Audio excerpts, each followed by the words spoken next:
우리가 예배를 짧게 하는 대신에 좀 설교를 조금 길게 하지요. 성경 공부 형식으로 우리 4개의 주어진 교회적 본문을 함께 묵상하는 그러한 시간을 갖습니다. 오늘 대림절 넷째 주일 본문을 우리가 함께 생각을 할 때 제가 여러 번 읽고 또 주석서도 보면서 제목을 하나님의 신실하심과 인간의 믿음 이렇게 정해 보았습니다. 내일이 성탄절입니다.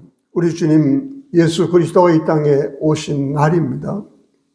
우리 성탄은 이제 믿지 않는 사람들에게도 축제일이 되었고 국가에서도 휴일로 정한 그러한 우리 기독교에 있어서는 가장 큰 축일이지요. 그러나 우리는 다시 한번 물어야 합니다. 왜 성탄을 우리는 축하하는가? 예수님이 이 땅에 오셨다고 하는 것을 기념하는, 그분의 오심을 기념하는 성탄이 우리에게는 무슨 의미를 갖고 있는 것인가? 그분을 우리는 구세주라고 부릅니다. 오늘 이제 다윗 왕에게 주어진 다윗 언약이 계속 반복됩니다만은 영원히 너를 지켜주리라, 그게 내용이시거든요. 하나님의 말씀, 하나님의 약속, 그리고 그 약속의 신실하심으로 예수 그리스도를 보내셔서 그분이 우리의 왕이 되시고 우리의 구세주가 되셨다라고 하는 그런 이야기입니다.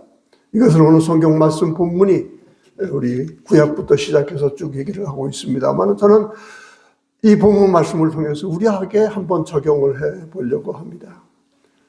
여러분은 지금 왜 메시아를 기다립니까? 우리가 잘 인용하는 구절이 있죠.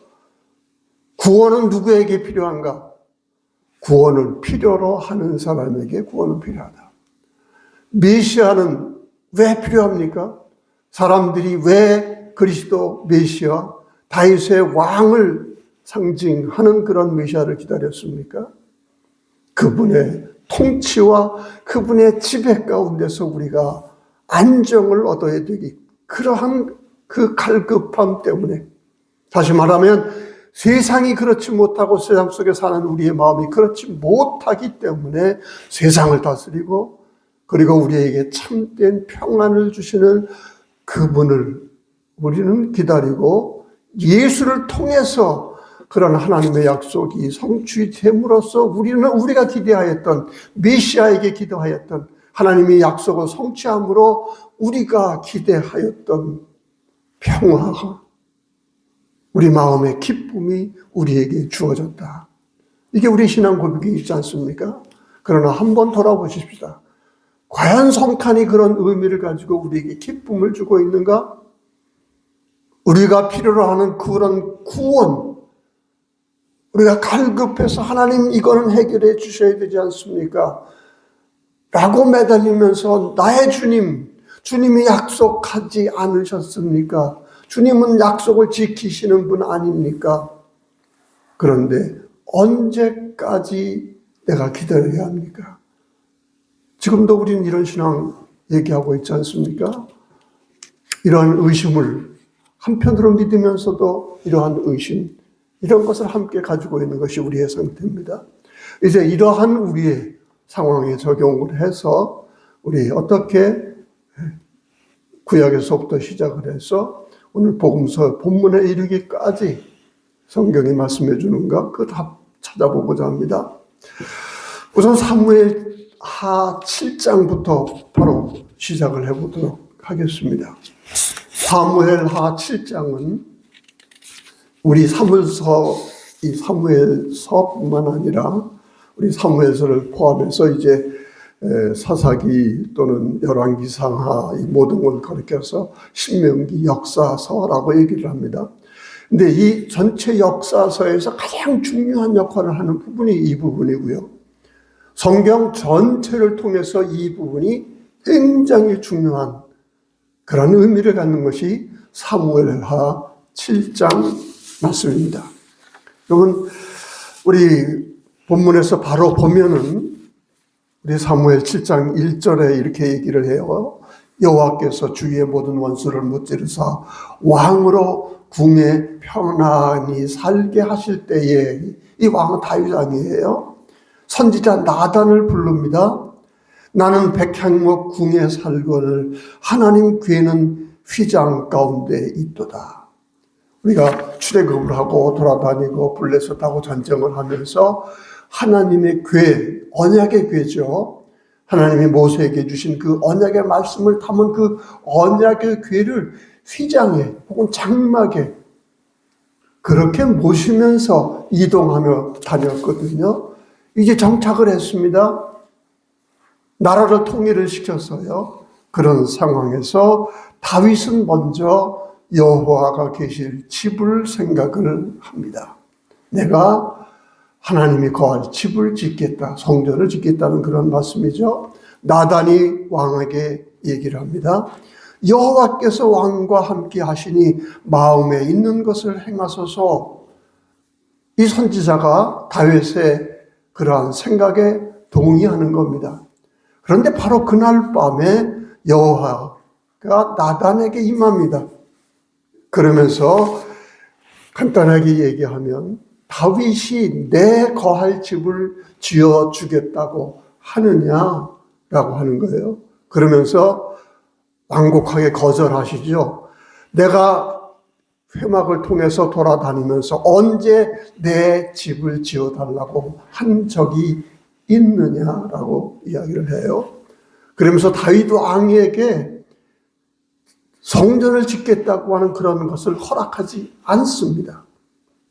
그러나 훨씬 더 소중하고 엄청난 것을 약속을 하시죠. 뭐라 그래요? 네가 내 집을 걱정을 하느냐? 내가 네 집을 영원히 세워주리라.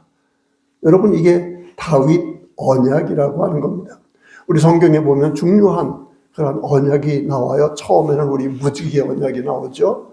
내가 어떻게 하지 않으리라 하리라. 그 다음에 시내산 언약이 나옵니다. 모세에게 주었던 그 언약이 있습니다. 그런데 이제 바로 또 중요한 언약이 이 다윗 언약입니다. 다윗에게 하셨던 그 약속, 다른 사람이 하는 약속하고 다릅니다. 하나님이 하신 약속입니다. 이러한 약속이기 때문에 이스라엘 백성들은 시내산 언약과 더불어 다윗 언약은 언제나 그들 신앙의 중심이 되어 왔습니다. 물론 이제 바벨론 포로에 끌려가는 그러한 비극을 당할 때 도대체 하나님의 언약은 어디 있는가? 하나님을 우리가 계속 믿어야 되는가라고 할 때에 예레미야가 돌판이 아니라 네 심령에 새겨주는 새 언약을 주리라 라고 하는 새 언약의 개념이 나오긴 하죠. 이런 언약들이 계속 등장을 하는데 바로 그러한 의미에서 사무엘 하에서 얘기하는 내가 성전을 짓고자 하느냐, 내 집을 짓고자 하느냐, 그러면서 이제 고맙다는 말은 하지 않죠. 네 아들이 그것을 하리라라고 하면서 그 대신 내가 네 집을 영원히 세워주리라. 그러면서 그 영원한 약속을 하십니다. 다 있지 않습니다. 16절에 여기에서도 우리 본문에서도 12장 또 그 모든 것을 생략을 했어요. 그러면서 16절에 다시금 얘기를 합니다.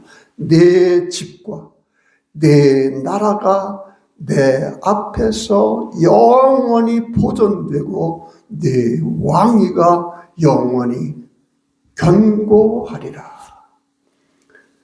하나님 앞에서, 그러니까 어떤 권력이나 군사력이나 어떤 그런 훌륭한 사람들이 있어가지고 이런 나라를 튼튼하게 하고 계속 후계자들이 더 좋은 사람이 나타나서 이러한 다윗의 왕을 지속시킬 것이다. 그게 아니에요. 하나님 앞에서 하나님이 직접 그 왕조를 지켜주리고, 그리고 이 세상 왕조와 달리 내가 지켜줄 네 왕조는 영원하리라. 바로 이게 다윗 언약이라고 하는 거고, 이것이 바로 오늘 본문에서 나오고 있는 겁니다. 이 본문을 오늘 대림절 넷째 주일 성탄절을 바로 앞두고 이 구절을 읽는 것은 이 약속이 어떻게 해요? 누구에게 임했다? 예수 그리스도를 통해서 임했다. 성취되었다. 그게 성탄이다 라고 하는 것을 말씀하고자 하는 겁니다. 그런데 아까 말씀드립니다. 우리 이스라엘의 역사적 경험을 한번 생각을 해봅시다. 분명히 이 사람들은, 이스라엘 사람들은 하나님을 생각할 땐 출애굽을 생각을 해요. 시내산 언약이죠. 그 다음에 가나안 정복, 시내산 언약 그 가운데서 준 대로 왜 율법을 주시면서 내가 땅을 주리라 라고 하는 것이었거든요. 그 다음에 어째요? 그들은 이 다윗 언약을 사무엘을 통해서 주어진 그 언약, 나단 선지자를 통해서 확인된 그런 언약, 바로 이 언약을 마음속에 가지고 하나님이 우리를 지켜주셔. 우리 다윗 왕조, 우리의 왕국, 우리의 국가는 하나님이 지켜주어. 이게 신앙이었거든요. 그런데 역사적 경험을 보십시다. 그렇지 않아요. 다윗 왕부터 압살롬에 의해서 자기 아들한테 반역을 당해가지고 쫓겨다니지 않습니까? 물론 이제 바세바 범하는 그런 죄를 지었어요. 그런데 나단 선지자가 꾸짖으니까 무릎을 꿇습니다. 그래서 다윗 왕이 위대한 왕이에요.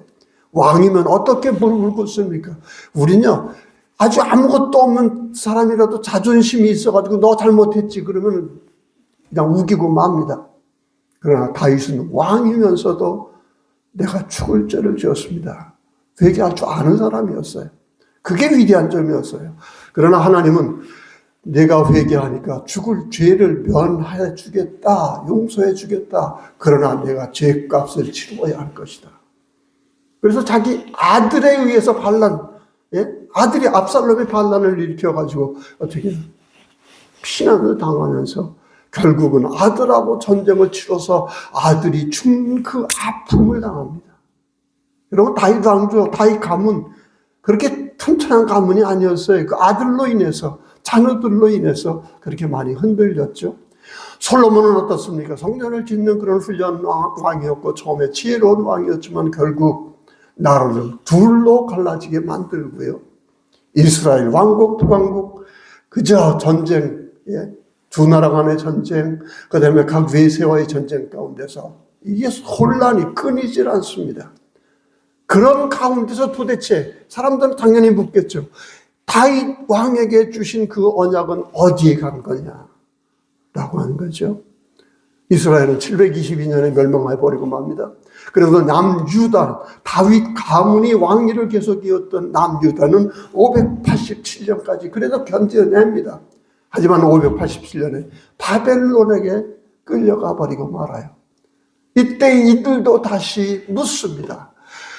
다윗 왕에게 하신 이 약속은 언제 지켜질 것입니까?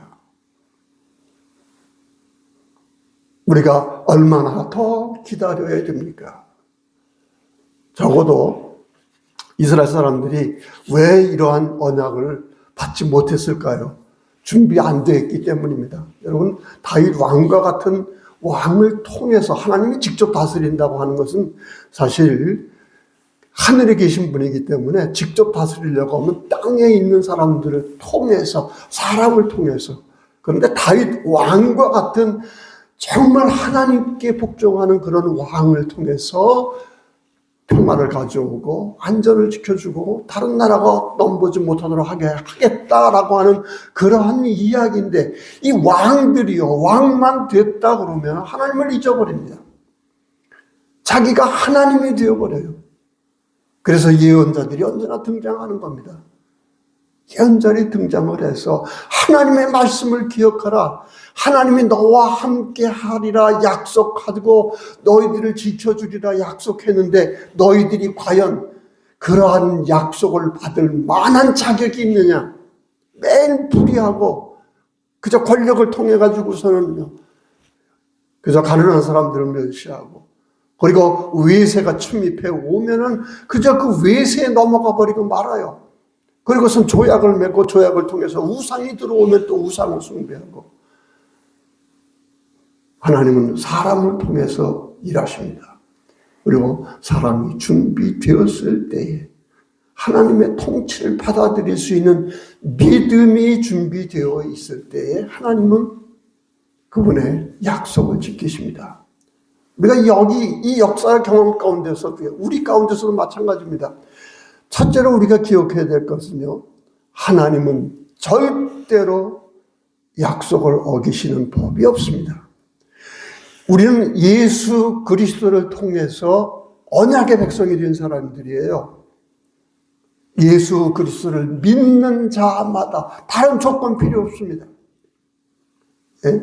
다윗 가문일 필요도 없고요. 이스라엘 민족일 필요도 없고요. 예수 그리스도를 믿는 자마다 이방인이든 사마리아인이든 소외되었든 가난한 자든 병든 자였든 다 내가 너를 지켜주리라. 그런 약속이 그리스도를 믿는 우리에게 임한 것이거든요. 임한 건데 그렇다고 한다면 하나님이 우리를 지배하시는 그런 가운데 우리 인간들의 삶은 언제나 신뢰 가운데서 있어야 되고요. 그 가운데 우리의 마음은 언제나 평안하고 안정되어야 되지 않겠습니까? 그런데 우리의 삶은 그렇지 못해요. 우리는 여전히 하나님 그리스도 안에서 우리에게 주신 그 약속은 도대체 언제 그 완전한 모습을 보겠습니까? 내 삶에서 그 약속은 언제 이루어질 것입니까? 지금도 고난이 계속되고 있습니다. 그러면서 그러잖아요. 오시옵소서. 예, 과거에 하나님이 하셨던 언약을 기억하면서 그리고 우리는 다시 하나님의 약속은 틀림이 없다. 뭔가 문제가 있을 것이다. 그런 생각을 하면서도요. 하나님의 약속은 틀림이 없다. 라고 하는 그런 믿음이 이스라엘을 견뎌오게 했고 그러한 신앙의 뿌리가 밑바탕이 돼가지고 예수님이 오셨을 때에 어떻게 해요? 예수님을 통해서 비로소 그 약속을 성취하셨구나. 그러면 예수 그리스도 나사렛에서 자라난 이름 없는 사람이었어요. 목수였어요. 십자가에 달려 죽은 그러한 분이었어요. 그런 사람에게서 어떻게 다윗 왕 약속이 성취되었는가? 그걸 어떻게 얘기할 수 있겠어요? 우리 믿는 사람은 압니다. 그리스도를 만남으로써 알게 돼요. 초대교회가 그래서 생기게 되죠. 그리스도 만난 사람들이. 그래서 우리에게 지금도 필요한 것은요. 하나님 나를 다스려야 되고 나를 지배하고 나의 모든 문제를 해결하고 문제 가운데서도 두려움과 불안에 sap지 않고 주님을 믿는 믿음으로 평안할 수 있는 그런 믿음. 그거 하나님 주셔야 되지 않습니까? 예, 믿으면 그분을 우리가 직접 만나게 되었을 때 우리는 그런 신뢰를 가질 수 있는 겁니다. 여러분 사실 우리가 병에 걸리면 굉장히 공포부터 질려요. 건강할 때는 모르다가 병에 걸리면요. 별의 생각도 안 하면 당장 죽음이 자기를 확 휘잡아 버립니다. 병 자체보다 문제는 뭐냐면 병이 주는 두려움입니다. 세상에 병이 없을 수 없죠. 또 죽음 앞에 늘 있습니다. 그러나 주님이 우리의 주님이라고 하는 것을 그분과의 만남을 통해서 확신할 수 있다고 한다면 그분이 나의 주인이고 그분이 나를 지켜주는 분이라고 하는 것을 안다고 하면 병이 온다 하더라도 병상에 있다 하더라도 우리는 찬송을 부를 수 있는 겁니다. 그럼 두려움 자체가 문제예요. 그리고 모든 이러한 두려움과 불안과 의심과 우리가 거기에서 나오는 모든 폭력적인 것과 이기심과 이러한 모든 것들은 어디에서 오느냐? 주님이 내 마음에 없기 때문에 그렇습니다. 그걸 죄라고 그러는 거예요. 그래서 우리가 예배 시작할 때마다 죄를 고백하고요. 죄의 사함을 선포하면서 예배를 드립니다. 여러분은 죄를 사해 주었습니다. 예수님이 지금도 여러분의 죄를 사해 주고 싶어 하십니다. 아멘 하십시오. 그러는 가운데 우리는 우리가 필요했던 하나님의 통치, 그분의 지배, 구세주, 나의 왕을 필요로 했던 그 우리의 필요는 어떻게 해요? 우리 주님이 약속대로 충족시켜 주신다는 겁니다. 이게 바로 구약을 통해서 지금까지 내려왔던 하나님의 신실함, 그분의 약속은 절대로 어길 수가 없어요. 우선 여러분, 세상은요 믿고 살게 되어 있어요. 제가 늘 얘기합니다만은 우리 믿음 없이는요 결코 살 수가 없습니다. 누구나 다 믿음의 체계라는 걸 가지고 있어요. 제가 제일 아주 쉬운 예로 드는 것은 지진이에요. 땅이 꺼지기라고 누가 생각을 하고 다닙니까? 그거 걱정하면서 살면 어떻게 살아요? 지진을 겪어보십시오. 내가 걷는 이 땅을 의식하면서 산다는 게 이게 얼마나 불안한 일입니까? 포항에서 자주 그 전에 벌써 나왔습니다만 그때 뉴스가 몇 번 나왔어요. 그냥 정신병원들이, 정신과 의사들이 그냥 사람들이 넘쳐가지고 왜? 걷고 다니는 의심하지 않았던 땅을 의심하면서 걸어야 되는데 이게요. 평안한 정상적인 삶이 가능하겠습니까? 여러분, 믿을 것이 없는 것, 믿을 사람이 없는 것, 모든 것을 믿을 수 없는, 나 자신도 믿을 수 없는 그러한 믿음이 없는 상태, 신뢰가 없는 그러한 상태, 이게 바로 죽음의 상태고요. 상황도 문제지만 그 상황 속에 우리가 그런 상태가 되어버린다고 하면 우리는 이미 죄의 노예, 그리고 마귀의 노예가 되어버리는 겁니다. 예수님은 그 마귀의 노예, 그 죽음의 노예, 그런 죄의 노예, 여기로부터 해방시켜주는 나의 구세주, 나의 왕이라고 우리는 고백하는 겁니다. 그런데도 여전히 그러죠. 하나님, 그러나 아직도 하나님은 멀리 있는 것 같습니다. 주님 안에서 나를 선택해 주었다고 하지만 나는 아직도 주님이 필요합니다. 언제까지 기다려야 합니까? 예, 이것도 나도 지금도 우리 교단 현상도 그렇고요. 여러 가지 정말 이 사회적인 모습도 그렇고 하나님 언제까지 기다려야 합니까? 언제 오시렵니까? 물론 성탄절에 오셨다고 우리는 고백을 해요. 그래도 우리는 이렇게 얘기를 해요. 이 세상에 사는 한 완전한 것은 없기 때문인데요. 그래도 우리가 잊지 말아야 할 첫 번째 요소가 뭐예요? 하나님은 절대로 그분의 약속을 어기지 않는다. 이게 믿음입니다.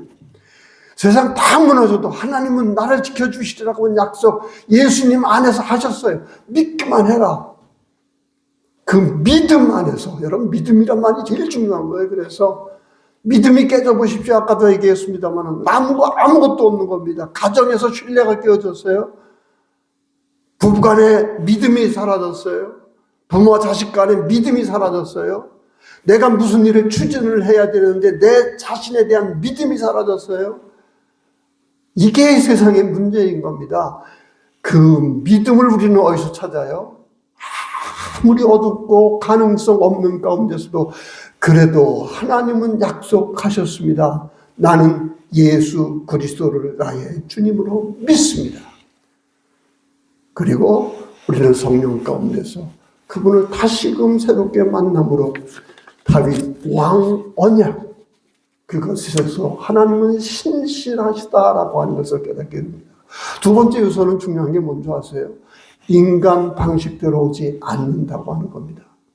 그런 기다림에 대한, 그런 약속에 대한 신앙은 계속 뿌리를 내리고 지금까지 계속되어 왔지만 이 사무엘 하에서 얘기했던 것, 그러나 이스라엘 백성이 왜 실패하죠? 자기는 민족적으로 생각을 했어요. 이념적으로 생각을 했어요. 그러나 하나님이 다윗 왕에게 주어진 이 언약, 이것은 하나님은 정치적으로 너희를 강대국으로 만들리라 그런 것이 아니었거든요. 우리의 영혼, 우리의 마음, 하나님이 주신 하나님의 형상다움으로서의 그 인간, 이것은 죽음을 넘어서 가진 생명력을 가지고 이 세상을 아름답게 만들리라, 너희 삶을 아름답게 만들리라. 왜? 하나님이 창조하신 그러한 생명이고 아무리 악하더라도 하나님이 너를 이 악함 가운데 온갖 나를 잡아먹으려고 하는 원수들 가운데서도 내가 너의 믿음을 보고 내가 지켜줄 것이기 때문에, 여러분 이게 믿어요. 그러니까 내 방식대로 생각하면 안 돼요. 우리가 언제나 실패하는 거는 조금 믿다가 그만둬요. 처음에는 강력히 기도합니다. 기도원을 찾아가서 열심히 기도해요. 근데 안 되거든요. 근데 자기 기대대로 안 되니까 우리는 포기하는 경우가 많습니다.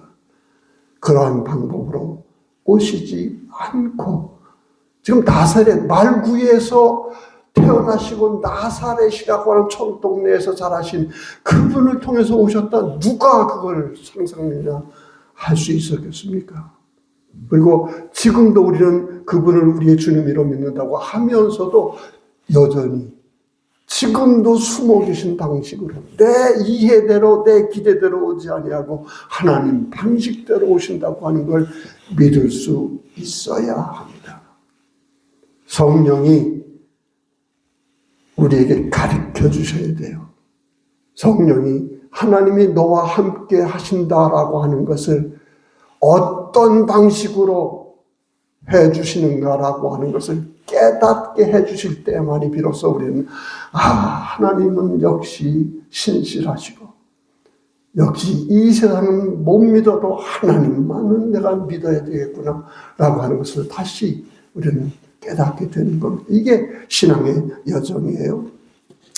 시편 89편도 바로 이 다윗 왕조에 대한 약속이거든요. 약속인데 저기서 중요한 것은요. 과거형으로 어떻게 말씀하셨다라고 하는 약속이 나와요. 그리고 동시에 그 후반부에 보면 어떻게 해 주십시오. 언제까지 기다려야 합니까? 라고 하는 이 미래형이 동시에 나오고 있는 것을 볼 수 있어요. 보십시오. 내가 여호와의 인자하심을 영원히 노래하며 주의 성실하심을 성실하다. 하나님, 이런 말이 좀 하나님에게는 안 어울리는 것 같은데요. 그분은 말과 행동이 다를 수가 없는 분이에요. 그분은 약속한 건 언제나 약속하시는 그러한 분이다 라고 하는 거고요. 우리 인간적인 사회 가운데서도 자꾸 믿음을 종교적인 언어로 만들어요. 그러나 신뢰가 여러분 바로 믿음하고 관계가 되어 있는 겁니다. 하나님을 믿는 가정이라고 하면 그 가족 구성원들은 신뢰로 뭉쳐야 되는 겁니다.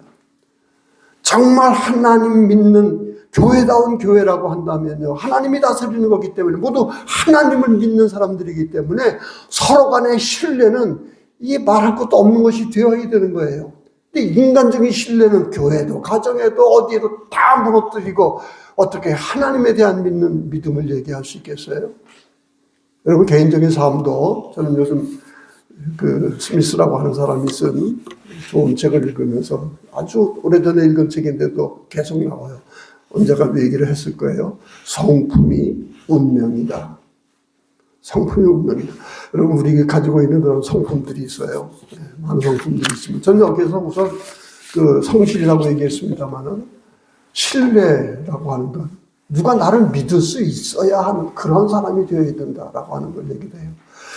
어렸을 때 아마 아이들은 기도 모를 거예요. 이 아들, 딸, 아마 국민학교쯤 다닐 때 제가 짓궂어서 엄마가 좋으냐, 아빠가 좋으냐, 지금도 물어봐요. 지금도 물어보면 이제, 그 짓궂게 얘기를 했는데, 한 번은 그런 거 물었다가 이제 아빠가 좋다고 하는 대답을 듣고는 너 아빠가 왜 좋으냐? 그랬더니, 이 녀석들이 그 뜻밖의 저에게 아직도 기억에 남는 이야기를 해요.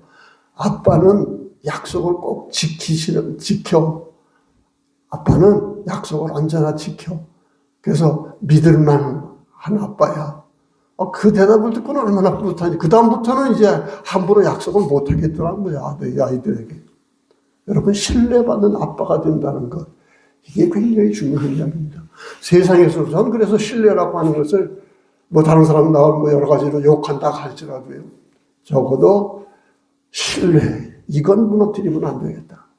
적어도 세상이 아무리 험악하고 아무리 나를 유혹하는 게 많다 하더라도 적어도 거짓말은 하지 말고 약속을 그저 막 뒤엎어가면서 말 바꾸지 말고 예수님께서 가르쳐 주셨더니 이해할 건 이해하고 아니할 건 아니하고.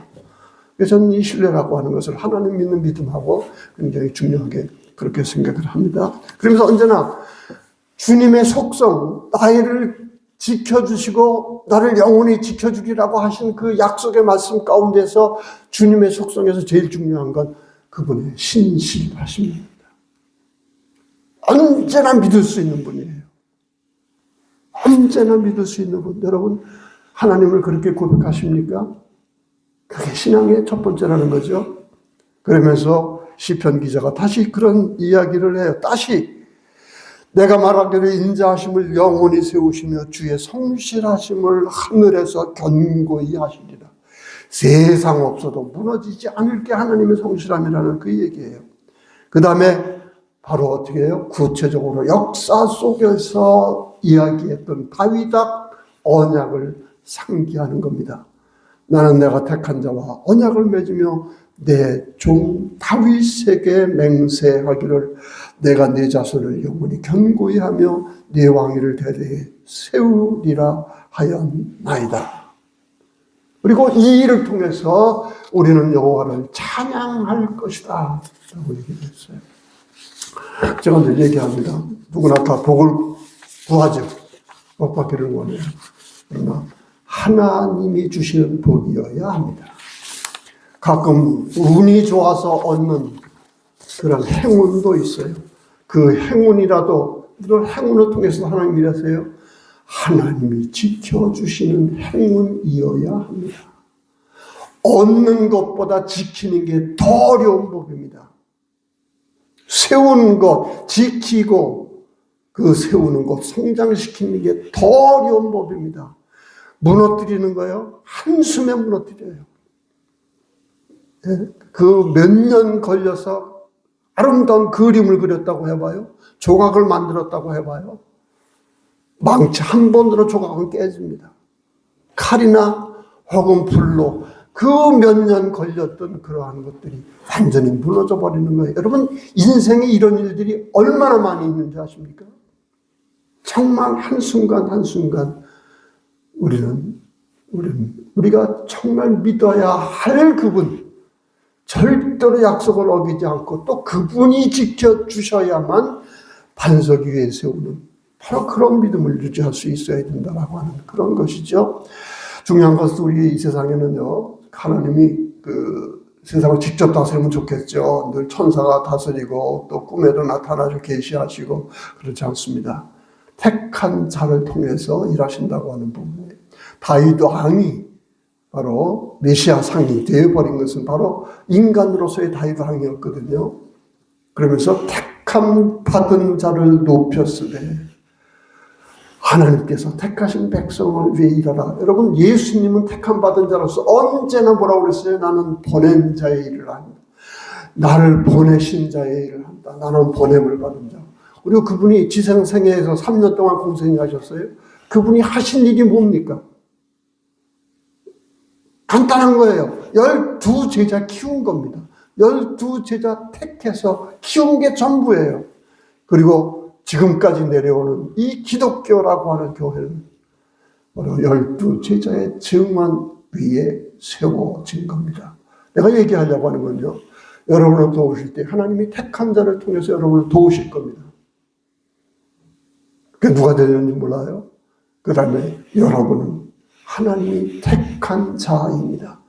이게 이스라엘에서 민족주의적이고 이데올로기적인 어떤 그러한 다윗왕 언약 메시아 개념, 이것이 예수 그리스도 안에서 완전히 그 개념이 뒤바뀌어 버린 것이고 우리가 바로 그 언약의 대응이 되셨던 겁니다. 그렇죠?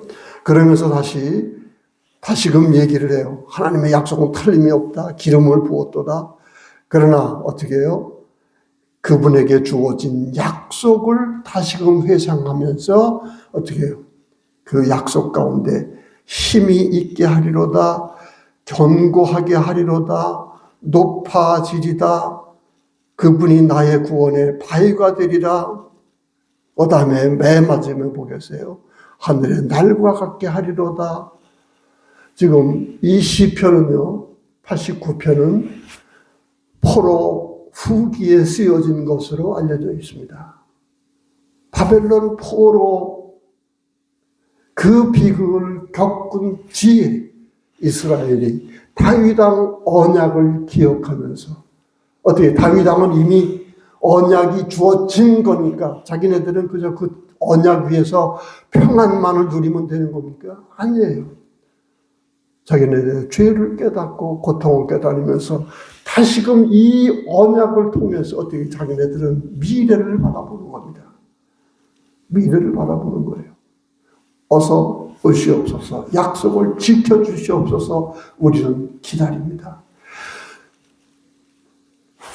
신앙은 인내입니다.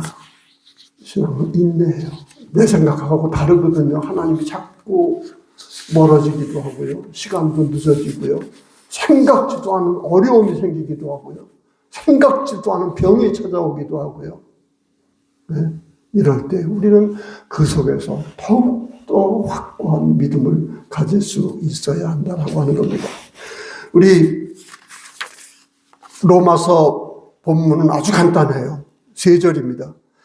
나의 복음과 예수 그리스도를 전파함은, 사도 바울이 얘기하는 거예요. 영세전부터 감추었다가 이제는 나타난 바 되었으며 영원하신 하나님의 명을 따라 선지자들의 글에 말미암아 모든 민족이 믿어, 중요한 거죠. 모든 민족이 믿어 순종하게 하시려고 알게 하신 바 그 신비의 계시를 따라 된 것이니, 이 복음으로 다윗 왕에게 주어졌던 것이 바로 예수님에게 성취되었다는 것을 지금 사도 바울이 얘기하고 있는 거예요. 교인들에게, 로마 교회에게. 너희를 능히 견고하게 하실 지혜로우신 하나님께 예수 그리스도로 말미암아, 예수 그리스도를 말미암아 영광이 세세 무궁토록 있을지어다. 좀 간단하게 사무엘 하에서 얘기했던 다윗 왕 언약을, 이게 영원 전부터 하나님 계획하신 것인데 이것이 그리스도 안에서 이루어졌는데, 그것을 직접 하나님의 약속이 예수 안에서 성취되었고 그 안에서 우리가 택함을 받아서 언약의 백성이 되었다는 것, 어떻게 믿을 수 있느냐? 어떻게 믿느냐? 예수 그리스도를 믿는 겁니다. 제자들이 증언하고 성경이 증언하고 설교가 증언하고, 그런 그 증언된 예수 그리스도, 그분이 이 땅에 와서 사셨고 말씀하셨고 행동하셨거든요. 그분을 믿는 믿음 가운데서 어떻게 해요? 순종하게 해서. 여러분, 믿음은 처음에 인내라고 그랬죠. 그 다음에 그 인내 가운데서 우리는 하나님 말씀에 순종할 수 있어야 합니다. 하나님의 약속에 순종해야 되고요. 그 약속이 이루어지도록 이미 우리에게 주어진 하나님의 말씀, 우리에게 충분히 주어졌어요. 우리가 해야 할 일 성경에 넘쳐납니다. 너무나 분명하지 않아요? 여러분, 거짓말하면 안 되죠. 남 훔치면 안 되죠. 미워하고 시기하고 탐내는 그런 마음으로 언제나 잠도 못 이루고 그러면 안 되죠. 예수님이 우리를 지배하신다는 그런 표징은 거기서 발견할 수가 없는 겁니다. 어떻게 해요? 그런 것. 물론 이기긴 어려워요. 또 세상이 너만 바보냐 그렇게 얘기하니까 어렵겠지만, 그래도 우리는 하나님만이 끝까지 나를 속이지 않고 믿음의 응답을 주실 분입니다. 그리고 그것을 확실하게 하시기 위해서 그리스도를 보내셔서 우리를 지금도 만나게 하시고 성령을 통해서 말씀을 깨닫게 하시고 그 만남을 인격적인 만남으로 만들어 주십니다. 이게 우리 신앙 고백이에요.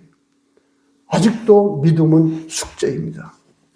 이제 마리아 이야기 누가복음으로 넘어갑니다. 여기서 중요한, 지금까지 이야기한 것을 이제 누가복음은 예수님의 탄생을 적용을 시켜서요. 우선 2절 27절에 보니까 다윗의 자손 요셉, 예수님은 다윗의 자손으로 태어났다고 하는, 비록 아주 가난한 동네에서 이름 없이 태어났지만은 바로 다윗의 자손이었다고 하는 하나님의 약속이 성취된 것이라고 하는 그러한 이야기를 하고 있습니다. 여러분, 약혼한 마리아를 찾아요. 그 당시에 약혼은 결혼 전에 한 1년 6개월 혹은 이렇게 먼저 정혼을 합니다. 부모가 선택을 해요. 신랑 신부 서로 보지도 못해요. 그리고 보통 12살, 14살이 결혼 적령기입니다. 마리아는 그때 아주 조그만 소녀였다는 얘기예요. 이 소녀, 이 마리아를 찾아가서 지금 천사가 엄청난 이야기를 하고 있는 겁니다. 이 정혼하였다고 한다면 이미 결혼 상태에 된 것으로 돼요. 이제 신랑 집에 가가지고 결혼식 올리기 전까지 신부 집에 머물러 있지만은 그 남자가 죽으면은 과부가 되는 걸로 인정이 될 정도로 정혼한 상태에 있는 그 마리아를 찾아가가지고서 얘기합니다. 은혜를 받은 자요. 근데 이 은혜가 고약한 은혜죠. 참 마리아 특별히 선택을 받은 여자였습니다.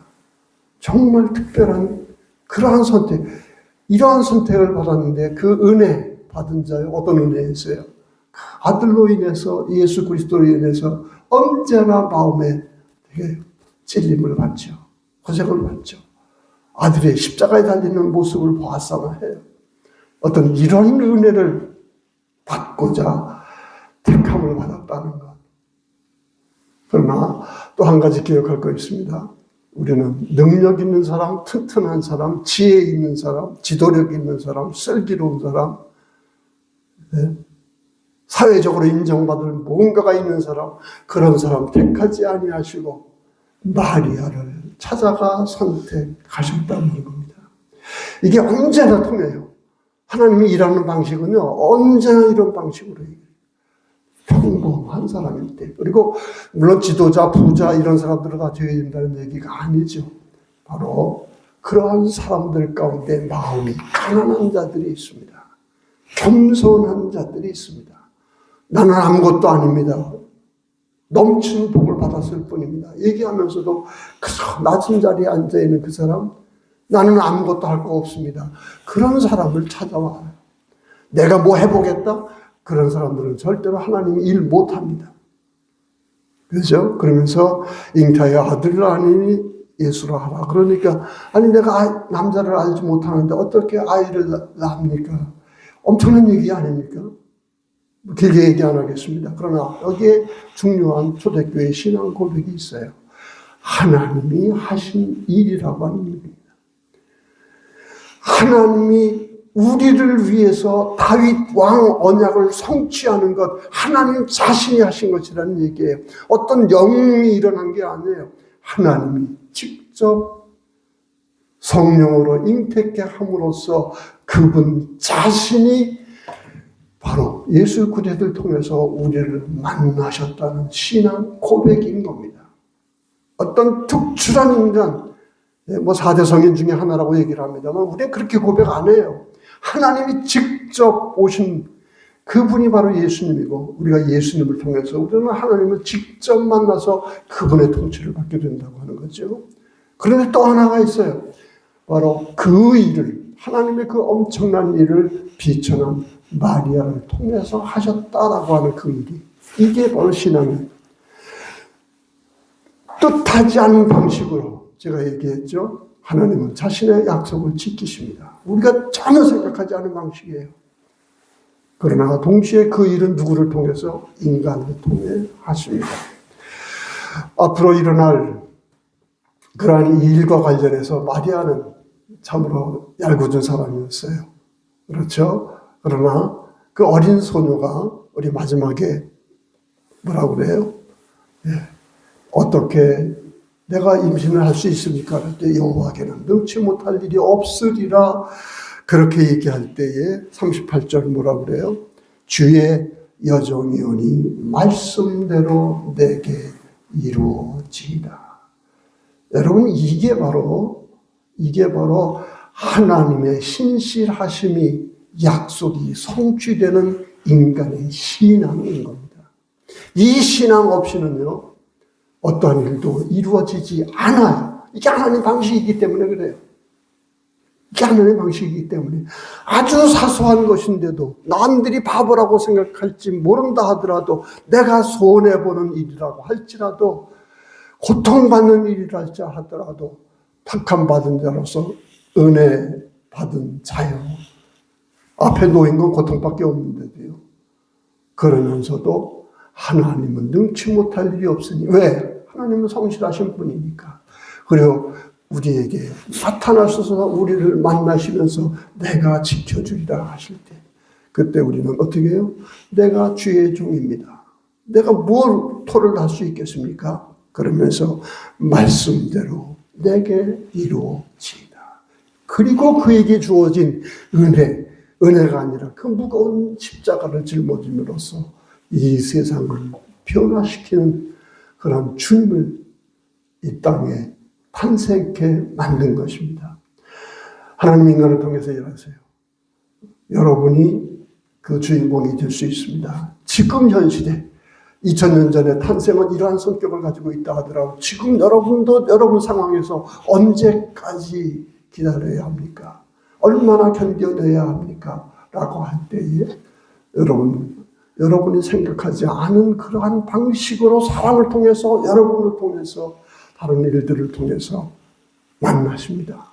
그리고는 기적과 같은 믿을 수 없는, 그리고 은혜라고 하지만 이건 고생 길이 뻔한 그런 것인데도 우리에게 마음으로 영감을 주십니다. 말씀을 주십니다. 그럴 때 우리 어떻게 그 일이 일어납니까? 하나님의 신실하심 어떻게 땅에서 이루어져요? 우리 인간 마음이 이루어져요? 이 세계의 역사가 이루어져요? 내게 주의 말씀대로 이루어지이다. 여러분 끝까지 믿고 인내하고 그리고 하나님 방식대로 이루어진다고 하는 사실을 알고 실망하지 말고요. 지금도 갈급한 가운데 우리를 만나 주어서 같은 상황에서 다 두려움과 불안해서 어쩔 줄 모르는데 같은 상황이라도 주님이 함께 하시니까 내가 두려워할 거 없다. 그러한 마음으로 당당하게 살 수 있는 그러한 복을 누리는 여러분이 되시고 바로 이러한 주님의 탄생이 우리에게 주는 의미를 가지고 다시금 되새기는 그러한 대림절 마지막 주일 그리고 성탄절을 맞이하기를 축복드립니다.